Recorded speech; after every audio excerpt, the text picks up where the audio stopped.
नमस्कार विद्यार्थी मित्रांनो। तर आज आपण नवीन प्रकरणामध्ये सुरुवात करणार आहोत। त्या प्रकरणाचं नाव आहे सहनिर्देशक भूमिती, ज्याचा तुम्ही अद्याप कोणत्याही वर्गामध्ये अभ्यास केलेला नाही। हे तुम्हाला नवीन प्रकरण आहे। प्रकरणाचं नाव काय सांगा बघूया? सहनिर्देशक भूमिती किंवा कोऑर्डिनेट जॉमेट्री। समजलं का? तर हे जे प्रकरण आहे हे बीजगणित आणि भूमिती यामधील संबंध दर्शवणारे प्रकरण आहे। ज्याच्यामध्ये बीजगणित पण आहे आणि भूमितीचा पण समावेश आहे।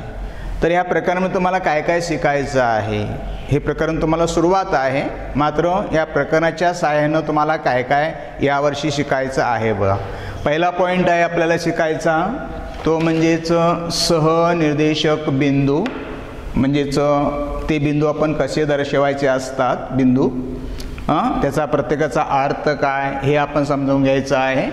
त्यानंतर तुम्हाला हे तीन मुद्दे यावर शिकायचे आहेत। एक आहे दोन बिंदूतील अंतर, म्हणजे अंतराचं सूत्र, डिस्टन्स फॉर्म्युला आपण म्हणू शकतो, हे पाहायचं आहे। नंबर दोन आहे खंड सूत्र, सेक्शन फॉर्म्युला किंवा खंड सूत्र, आणि त्याच्यामध्येच पुन्हा मध्यबिंदू सूत्र, समजलं। आणि नंबर तीन आहे तर सहनिर्देशकांच्या साहाय्यानं त्रिकोणाचं क्षेत्रफळ काढायचं, म्हणजे त्रिकोणाच्या क्षेत्रफळाचे सूत्र, समजलं का? त्रिकोणाचं क्षेत्रफळ तुम्ही भूमितीमध्ये दोन प्रकारे शिकलेला आहात। एक हेरॉनचं सूत्र शिकलेलं आहात आणि दुसरं कोणतं सांगा बघूया? तर पाया आणि लंब उंची यांच्या गुणाकाराच्या निम्म, हे आपण शिकलेलो आहोत। तर तेच त्रिकोणाचं क्षेत्रफळ तुम्हाला काय सांगू घ्या, सहनिर्देशकाच्या साहाय्यानं कसं काढायचं याचा आपल्याला अभ्यास करायचा।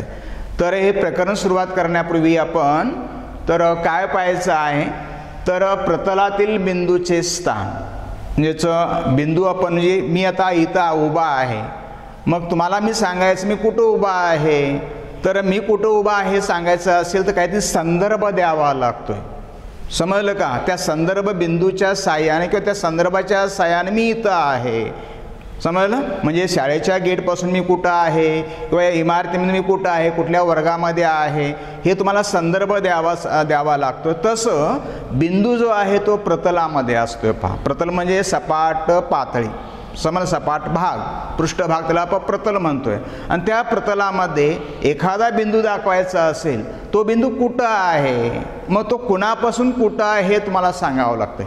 आणि ते सांगण्यासाठी काय केलेलं आहे, प्रतलाचे चार भाग केलेले आहेत, समजलं? चार भाग कशामुळे चार भाग झालेले आहेत, तर त्यामध्ये दोन रेषा मारलेल्या आहेत। एक आडवी रेषा, ही आडवी रेषा याला म्हणतात क्षितिज समांतर रेषा, हॉरिझॉन्टल लाईन, समजलं? आडवी रेषा, क्षितिज समांतर रेषा, जमिनीला किंवा अवकाशालाही समांतर आहे म्हणून याला म्हणतात आडवी रेषा किंवा हॉरिझॉन्टल लाईन असं म्हणतो। आणि दुसरी रेषा जी घेतलेली आहे, ह्या आडव्या रेषेला लंबरूप छेदणारी रेषा, समजलं? आडव्या रेषेला लंबरूप परपेंडिक्युलर असणारी रेषा, अशा दोन परस्पर लंबरूपाने छेदणाऱ्या रेषा घेऊन ह्या सपाट भागाचे चार भाग केलेले आहेत।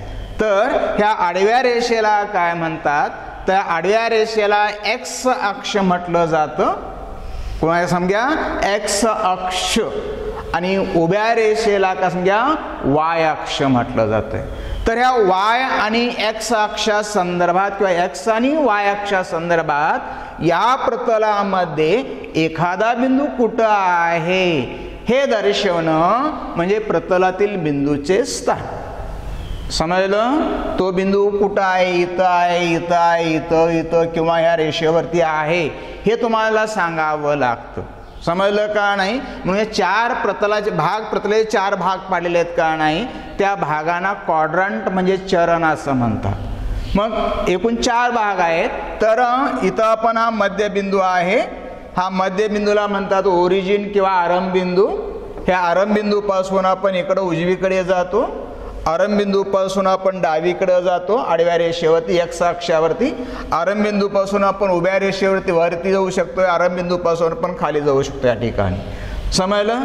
तर याच्यातील पहा, उजव्या बाजूला घड्याळाच्या विरुद्ध दिशेने फिरायचा असं आणि या विरुद्ध दिशेने फिरत असताना ह्या दोन अक्षामुळे प्रतलाचा झालेला पहिला भाग, हा पहिला भाग त्याला पहिला चरण म्हटलेलं असतं, पहिलं चरण, नंतर दुसरं चरण, तिसरं चरण आणि की चौथं चरण. समजलं का? नंतर उजव्या बाजूला संपूर्ण धन खुणा असतात समानांतरावरती, डाव्या बाजूला पुन्हा ऋण खुणा असतात, वरील बाजूला धन खुणा असतात आणि खालील बाजूला धन खुणा असतात. म्हणून याच्यामध्ये येणारा कोणताही बिंदू जो असतो त्याचे सहनिर्देशक जे असतात ते अधिकाधिक असतात. म्हणजे अधिकाधिक असं जर तुम्हाला विचारलं असेल, 5 आणि 3 असं म्हटलं असेल, याला पण अधिक चिन्ह आहे, याला पण अधिक चिन्ह आहे, म्हणजे हा बिंदू कुठल्या चरणामध्ये असणार? पहिल्या चरणामध्ये असणार. इथं मात्र वजा आणि अधिक, म्हणजे इकडे या बाजूला एक्स अक्षावरती वजा, वाय अक्षावरती अधिक, म्हणजे या चरणातील पहिला बिंदू जो असतोय तो वजा आणि अधिक, वजा आणि अधिक म्हटला असेल इकडे न पाहता पहिल्याबरोबर तुम्हाला सांगतं वजा-7-2 कोणत्या चरणामध्ये आहे? वजा आणि अधिक आहे, म्हणजे हा बिंदू त्या प्रतलामध्ये दुसऱ्या चरणामध्ये आहे, तिसऱ्यामध्ये वजा वजा आणि चौथ्यामध्ये कसं म्हणजे अधिक वजा असं. समजलं का? म्हणून ह्या प्रतलामध्ये एखादा बिंदूचं स्थान म्हणजेच तो बिंदू काय समजा ह्या वाय अक्षापासून किती अंतरावरती आहे आणि एक्स अक्षापासून किती अंतरावर आहे हे दर्शविणे. समजलं? प्रथम कोणापासून? वाय अक्षापासून किती अंतरावर आहे, म्हणजे वाय अक्षा म्हणजे हा उभी रेषा पहा, याच्या उजव्या बाजूला किती अंतरावर आहे, इकडं इथं असेल, इथं असेल, किंवा डाव्या बाजूला किती अंतरावर आहे हा असं. म्हणून वाय अक्षापासून किती अंतरावर आहे आणि वाय अक्षापासूनचं अंतर जे आहे ते इथून असं म्हणलं तर 1 2 3 4 असं, म्हणजे एक्स अक्षावरील किंमत म्हणजे वाय अक्षापासूनचं अंतर, वाय अक्षापासूनचं अंतर, म्हणून ते प्रथम एक्स असं घेतलं जातं, एक्स असं. आणि नंतर दुसरं तर तो बिंदू पुन्हा एक्स अक्षापासून किती अंतरावर आहे, याच्या वरील बाजूला अगल खाली बाजूला, किंवा इकडे याच्या वरील बाजूला अगर खाली बाजूला एक्स अक्षापासून किती अंतरावर, म्हणजेच हे अंतर या रेषेवर तुम्हाला समजते. समजलं? समजा तुम्हाला एक्स अक्षावरती 5 म्हटलं असेल, 1 2 3 4 5, तुम्ही असं रेषा गेली पाहिजे अशी. समजलं? म्हणून दुसरं अंतर जे वाय 5, तर याला म्हणतात एक्स आणि वाय, याला म्हणतात प्रतलातील बिंदूचे स्थान. समजलं का? प्रतलातील बिंदूचे स्थानाचा अर्थच काय? प्रतलाचे एकूण 4 भाग झालेले असतात. कुणामुळे? एक आडवी रेषा एक्स अक्ष, त्याला लंबरूपाने छेदणारी उभी रेषा वाय अक्ष, त्या दोन्ही अक्ष छेदल्यामुळे त्या सपाट भागाचे प्रतलाचे 4 भाग होतात. त्या 4 भागामध्ये तो बिंदू ह्या उभ्या रेषेपासून म्हणजे एक्स वाय अक्षापासून किती अंतरावर आहे ते म्हणजे कुणाची किंमत? एक्सची किंमत. आणि दुसरं तर आडव्या रेषेपासून किती अंतरावर आहे म्हणजे या ठिकाणी वायची किंमत. म्हणून एक्स वाय हे जे आहे त्याला म्हणतात त्या बिंदूचे प्रतलातील स्थान असे म्हणतात. आणि ते तो बिंदू जर तुम्ही पी घेतला असाल तर पी एक्स वाय, ए घेतला असाल तर ए एक्स वाय, मग एक्सची किंमत अधिक वजा काही असेल या ठिकाणी. समजलं? तर याला म्हणायचं या बिंदूचे सहनिर्देशक. सहनिर्देशक. समजलं का? बिंदूचे सहनिर्देशक तुमचा पहिला पॉइंट या ठिकाणी. तर याचा अर्थच काय?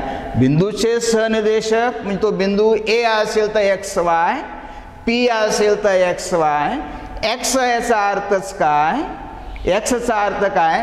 तो बिंदूचा एक्स सहनिर्देशक, एक्स सहनिर्देशक किंवा त्या बिंदूचे वाय अक्षापासून असणारे अंतर. वाय अक्षापासून असणारे अंतर म्हणजे एक्स सहनिर्देशक. आणि याला इंग्रजीमध्ये म्हणतात का समजा एप्सिसा असे म्हणतात. एप्सिसा. एप्सिसा म्हणजे एक्स, त्या बिंदूचे वाय अक्षापासून असणारे अंतर म्हणजे एक्स सह निर्देशक. आणि वायचा अर्थ काय? त्या बिंदूचे जो बिंदू असतोय कोणत्याही चरणामध्ये असू देत त्या बिंदूचे ह्या आडव्या रेषेपासून म्हणजे एक्स अक्षापासून असणारे अंतर म्हणजेच वाय सहनिर्देशक. समजलं? वाय सहनिर्देशकला थोडक्यात इंग्रजीमध्ये म्हणतात ऑर्डिनेट्स. समजलं? एक्स सहनिर्देशक म्हणजे ॲब्सिसा आणि वाय सहनिर्देशक म्हणजे काय समजा इथं ऑर्डिनेट. समजलं का नाही? तुम्हाला काही वेळा विचारतात गाळलेले शब्द किंवा ऑब्जेक्टिव्ह असं, तर एक्सला म्हणायचं एक्स सहनिर्देशक ॲब्सिसा, वायला म्हणायचं वाय सहनिर्देशक किंवा ऑर्डिनेट. चा अर्थ काय? त्या बिंदूचे वाय अक्षापासूनचे असणारे अंतर म्हणजे एक्स सहनिर्देशक आणि याचा अर्थ काय?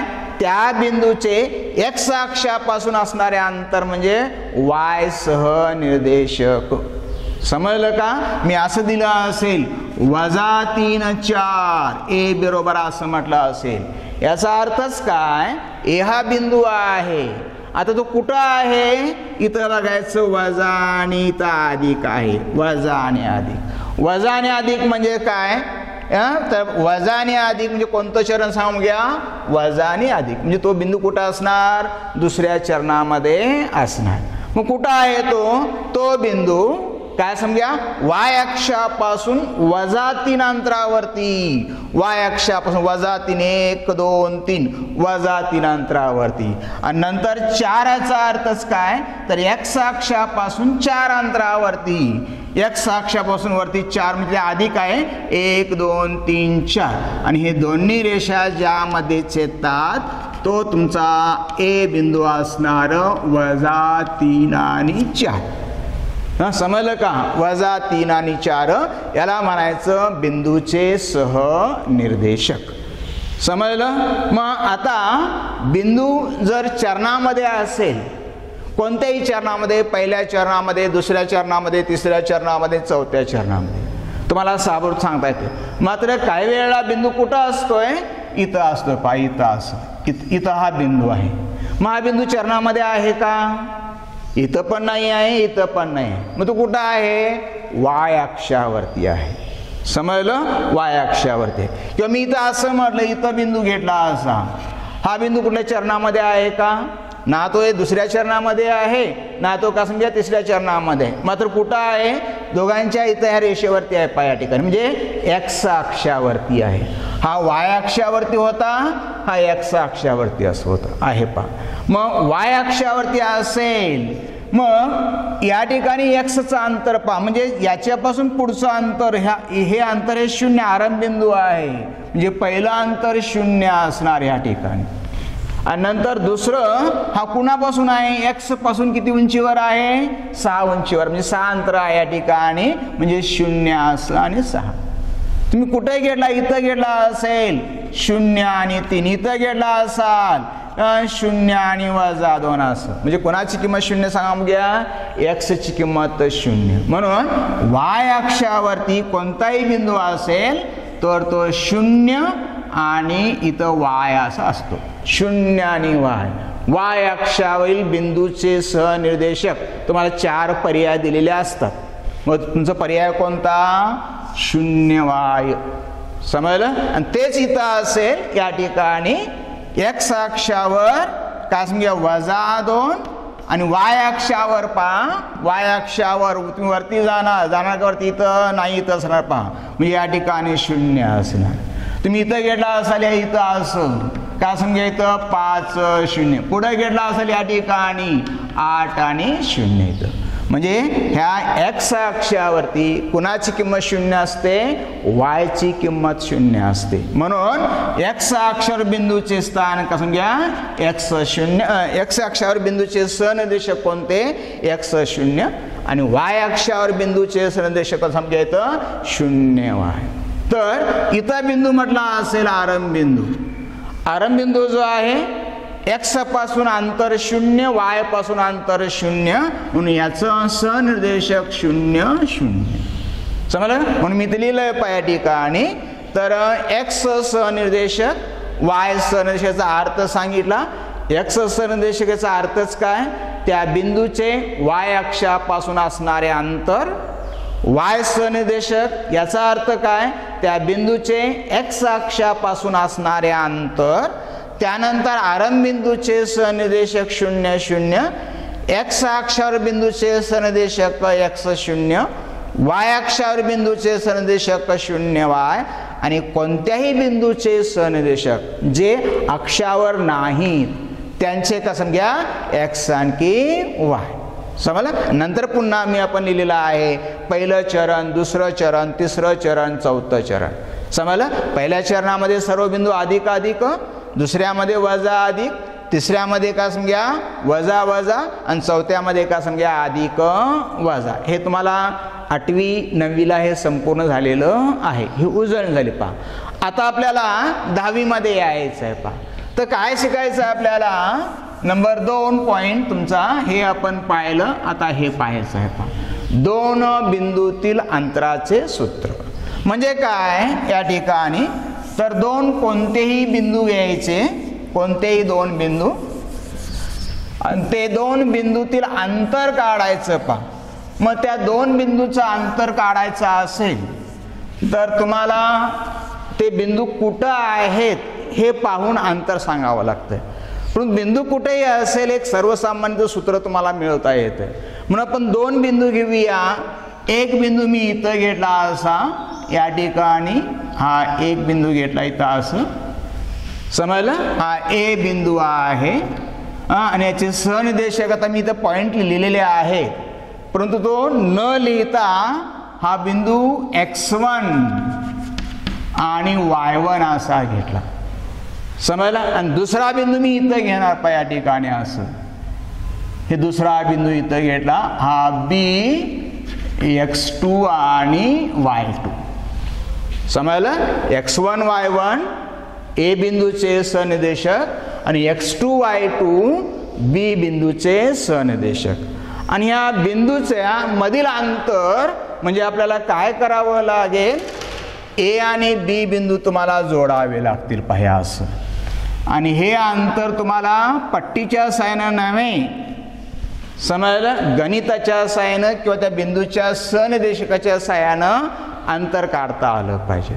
मग कसं काढायचं. दोन बिंदूतील अंतर काढायचं असेल तर काय करायचं. पहा ह्या दोन्ही बिंदूतून अक्षावर लंब टाकायचे. म्हणजेच ए मधून तुम्ही इथं असा लंब टाकणार, इथं ए मधून लंब असा आम्ही तुटक टाकायचे लंब. हा पहिला लंब टाकला ए मधून लंब, मी हा नाव दिलं ए पी, तर लंब टाकला. तसंच ह्या बी बिंदूतून इथं लंब टाकायचा असा. म्हणजेच दोन्ही बिंदूतून काय करायचं हो, एक्स अक्षावर लंब टाकायचे. इथं लंब टाकला, मी याला क्यू लिहिलं या ठिकाणी. म्हणजेच एम लंब एक्स अक्ष, बी क्यू लंब एक्स अक्ष काढला. नंतर काय करायचं पहा. आता या ठिकाणी ही अधिक लांबीची रेषा आहे, ही कमी लांबीची रेषा आहे. तर लहान रेषेवरून मोठ्या रेषेवर लंब टाकायचं. म्हणजे पुन्हा इकडं या प्रकारे लंब टाकायचा. समजलं. इथं असं लंब टाकायचं. इकडं ह्या ए पासून मी इकडं असं लंब टाकला. इथं लंब टाकला. इथं असं नाव दिलं आपण आर. बरोबर आहे का.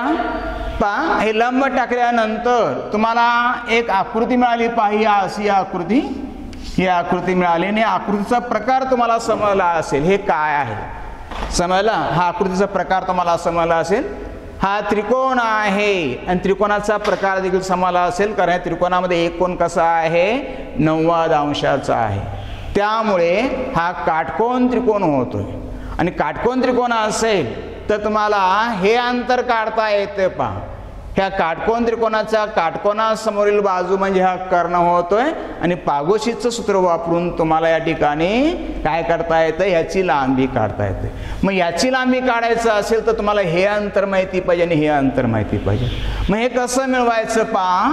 तर इथं हे एक्स म्हणजे हे तुम्हाला हे अंतर माहिती आहे. इथून पासून इथपर्यंतचं अंतर म्हणजे या ठिकाणी एक्स अक्ष हे x1 आहे आणि नंतर हे अंतर माहित आहे तुम्हाला, इथून पासून हे अंतर म्हणजेच x2, हे तुम्हाला x2 माहित आहे. आणि दोघातील अंतर म्हणजेच हे अंतर मोठं आहे, हे लहान अंतर आहे, म्हणजे हे अंतर जे आहे ते x2 वजा x1 असं होणार, हे अंतर होणार. समजलं. आणि नंतर हे अंतर घ्यायचं असेल तर तुम्हाला हे अंतर माहीत आहे बघा, आणि हा 90 आहे, हा 90, हा 90, म्हणजे हा आयत होतो. या ठिकाणी आयताच्या सम्मुख बाजू समान असतात, तेव्हा हे जितकं अंतर आहे हे अंतर म्हणजे ही किंमत. समजलं. आणि ही किंमत म्हणजे हे y1 येतं, हे y1 येतं, हे बरोबर हे अंतर. आणि हे अंतर किती समजा, इथून पासून हे अंतर असणार, इकडे गेला का नाही, हे अंतर येणार या ठिकाणी, हे y1 येणार. आणि नंतर इथून पासून हे अंतर जे आहे म्हणजे हे अंतर असं येणार, आणि हे म्हणजे हे अंतर येणार. पहा कुठं समजा, या ठिकाणचं हे y2 येणार, म्हणजे इथून पासून Q पासून B पर्यंतचं अंतर y2, Q पासून R पर्यंतचं अंतर y1. आणि त्यामुळे ह्या दोघातील अंतर, या अंतरातून हे अंतर वजा केला असाल तर तुम्हाला हे अंतर y2 वजा y1 हे मिळू शकतं, इथपर्यंत मिळू शकतं. म्हणजे ह्या काटकोन त्रिकोणामध्ये ही बाजू माहिती आहे, ही बाजू माहिती आहे, आणि त्याच्यावरून तुम्हाला इथं पागोशी वापरला असाल तर तुम्हाला हे मिळू शकते. पहा, म्हणून ह्या त्रिकोणामध्ये पहा, त्रिकोण कोणता, त्रिकोण ARB मध्ये कोण R बरोबर 90 अंश. का आपण हे रचना केली तशी, कारण लंब टाकलाय, रचना केलेली आहे. समजलं का. म्हणून तुम्हाला इथं पागोशी वापरता येतं. पहा, काटकोनासमोरील बाजू म्हणजे AB चा वर्ग बरोबर इतर दोन बाजूंच्या वर्गांची बेरीज AR चा वर्ग अधिक काय सांगूया, BR चा वर्ग, अधिक BR चा वर्ग. बरोबर आहे. AR चा वर्ग म्हणजेच या ठिकाणी PQ चा वर्ग बरोबर PQ चा वर्ग अधिक BR चा वर्ग, हे असं होते, अधिक BR चा वर्ग बरोबर PQ चा वर्ग. इथं काढलंय बघा, हे दोघांचं अंतर x2 वजा x1, x2 वजा x1 कंसाचा वर्ग, आणि BR चा वर्ग म्हणजे हे अंतर y2 वजा y1 कंसाचा वर्ग. कुणाचा अंतर, हे AB चा वर्ग. परंतु इथं अंतर म्हणजे AB आहे, वर्ग नको आपल्याला, म्हणून AB बरोबर वर्ग जातोय, वर्गमूळ चिन्ह येतं दुसऱ्या बाजूला, x2 वजा x1 कंसाचा वर्ग अधिक y2 वजा y1 कंसाचा वर्ग. अंतराला इंग्रजीमध्ये डिस्टन्स म्हणतात. म्हणून इथं AB न घेता बिंदूचं नाव कोणतं असू शकतंय, म्हणून जनरली आपण हे AB अंतर म्हणजे D बरोबर, डिस्टन्स D बरोबर वर्गमूळ चिन्हाखाली x2 वजा x1 कंसाचा वर्ग, दुसऱ्या कंसामध्ये y2 वजा y1 कंसाचा वर्ग. आणि यालाच म्हणतात दोन बिंदूतील अंतराचे सूत्र असे म्हणतात. डिस्टन्स फॉर्म्युला लिहा म्हणतात, अंतराचे सूत्र लिहा म्हणतात. मग सूत्र कोण तुमचं, वर्गमूळ चिन्ह आहे तर वर्गमूळ चिन्ह येतंय. वर्गमूळ चिन्हामध्ये x2 वजा x1 कंसाचा वर्ग अधिक y2 वजा y1 कंसाचा वर्ग. समजलं का नाही. आणि अंतर म्हणजे डिस्टन्स D. इथं आपण AB घेतलंय कारण बिंदूंची नावं घेतली होती म्हणून AB घेतलं. बिंदू PQ असेल तर PQ होणार या ठिकाणी, म्हणून आपण जनरली काय घेतलं, अंतर D बरोबर x2 वजा x1 कंसाचा वर्ग अधिक y2 वजा y1 कंसाचा वर्ग. चुकून तुम्ही x1 वजा x2 असं लिहिला तरी पण चालतं. इथं x1 वजा x2 लिहिलं असेल, इथं y1 वजा y2 लिहायचं. समजलं का. म्हणजे x सहनिर्देशक यातील फरकाचा वर्ग अधिक y सहनिर्देशक त्या दोन बिंदूच्या यातील फरकाचा वर्ग, त्याचं वर्गमूळ म्हणजे त्या दोन बिंदूमधील अंतर. समजलं का नाही. आणि अंतराला, या सूत्राला काय म्हणायचं, तर याला म्हणायचं दोन बिंदूतील अंतराचं सूत्र.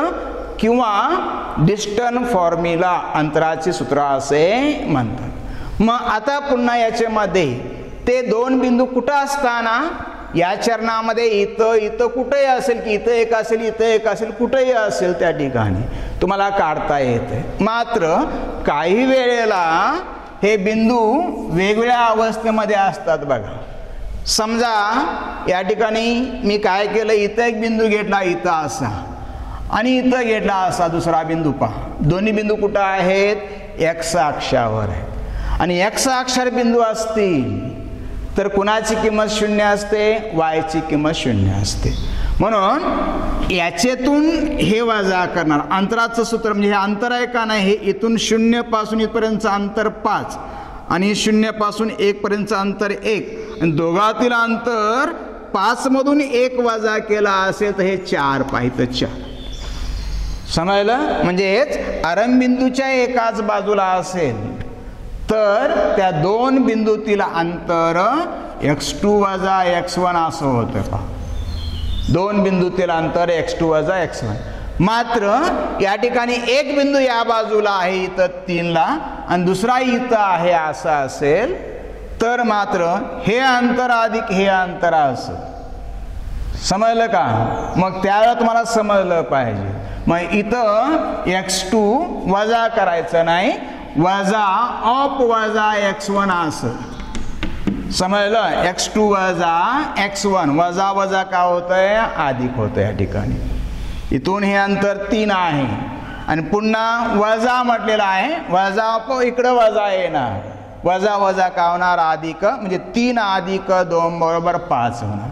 मात्र बिंदू जर y अक्षावर असेल तर मात्र समजा तुम्हाला हे इथून पासून इथपर्यंतचं अंतर काढायचं आहे तर 8 मधून 4 वजा केलं म्हणजे इथं y2 वजा y1 असं होतंय. बिंदू जेव्हा y अक्षावर असतात तेव्हा ते अंतर जे असतं ते अंतर मात्र कसं घ्या, y2 वजा y1. समजलं का नाही. x अक्षर असेल तर x2 वजा x1. आणि मात्र एका बाजूला एक बिंदू, आरंभ बिंदूच्या दुसऱ्या बाजूला दुसरा बिंदू असेल तर मात्र काय करायचं, वजा ऑफ वजा असं घ्यायचं आणि त्या दोघातील अंतर काढायचं असं. समजलं. हे तुम्हाला त्या बिंदूच्या स्वरूपावरून ठरवता येते. पहा, दुसरं एक आरंभ बिंदू असेल म्हणजे एक इथं x1 आहे आणि y1 आहे आणि दुसरा बिंदू आरंभ बिंदू असेल या ठिकाणी 0 0 किंवा या ठिकाणी हा x1 y1 त्या ठिकाणी कुठले चालतंय, हा x2 y2 आणि हा का समजा 0 0 हा x1 आणखी y1 असं. हे दोन बिंदू दिलेले आहेत. म्हणजे आरंभ बिंदू आणि हा बिंदू किंवा इथं घेतला तुम्ही या ठिकाणी हा बिंदू आणि हा बिंदू असं घेतला असेल, या दोन बिंदूतील अंतर असं. समजलं. आरंभ बिंदू आणि एखादा बिंदूचं अंतर म्हटलं असेल तर कुणाची किंमत 0 असते, एक x ची किंमत 0, दुसऱ्या y ची किंमत 0. मग जर तुम्ही ती इथं ठेवला असाल वर्गमूळ चिन्हाखाली x2 वजा 0 कंसाचा वर्ग y2 वजा 0 कंसाचा वर्ग असं होणार. पहा, आणि इथं वजा केल्यानंतर काही फरक पडत नाही म्हणून x2 चा वर्ग अधिक y2 चा वर्ग असं होतं.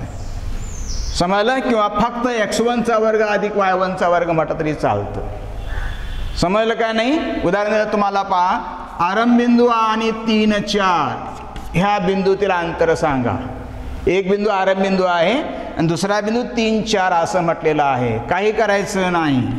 हे x आहे, याचा वर्ग 3 त्रिक 9, याचा वर्ग 4 चौक 16, दोघांची बेरीज 16 9 25, याचं वर्गमूळ निघतंय 5.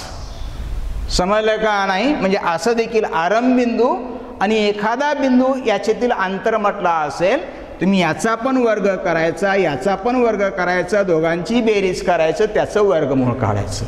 तुम्हाला दिलं असेल 1 आणि 3 आरंभ बिंदू आणि 1 आणि 3च्या बिंदूचं अंतर सांगा म्हटलं असेल, 1 चा वर्ग 1, 3 चा वर्ग 9, 9 आणि किती 10, 10चं वर्गमूळ √10. हे पूर्ण वर्ग नाही. समजलं का नाही. असं तुम्हाला का समजा x चा वर्ग अधिक y चा वर्ग किंवा फक्त x1 चा वर्ग आणि y1 चा वर्ग किंवा x2 चा वर्ग अधिक y2 चा वर्ग असं म्हटलं असेल तर हे सूत्र कुणाचं होतंय, आरंभबिंदूपासून एखाद्या बिंदूचं अंतर असं होतंय. मात्र जनरली तर अंतराचं सूत्र लिहा म्हटलं असेल तर डी बरोबर वर्गमूळ चिन्हाखाली x2 वजा x1 कंसाचा वर्ग अधिक y2 वजा y1 कंसाचा वर्ग. आणि याच्यावरची आपण एक दोन उदाहरणं बघूया. तर एक उदाहरण पहा. या सूत्राचा उपयोग आपण कसा करायचा पहा. स्वाध्यायामधील एक उदाहरण घेतो मी. वजा 5 7 हे तुम्हाला ऑब्जेक्टिव्ह विचारू शकतात. आणि वजा 1 3 वजा 1 3 बिंदूतील अंतर काढा. समजलं. इथं आरंभबिंदू आहे का नाही, कारण कुणाची किंमत 0 नाही आहे. समजलं. म्हणजे हे प्रतलातील बिंदू आहेत आणि ह्या दोन बिंदूतील तुम्हाला अंतर काढलं पाहिजे. मग सुरुवातीला तुम्ही काय करायचं, अंतराचं सूत्र लिहायचं. अंतराचे सूत्र म्हणायचं डिस्टन्स फॉर्म्युला.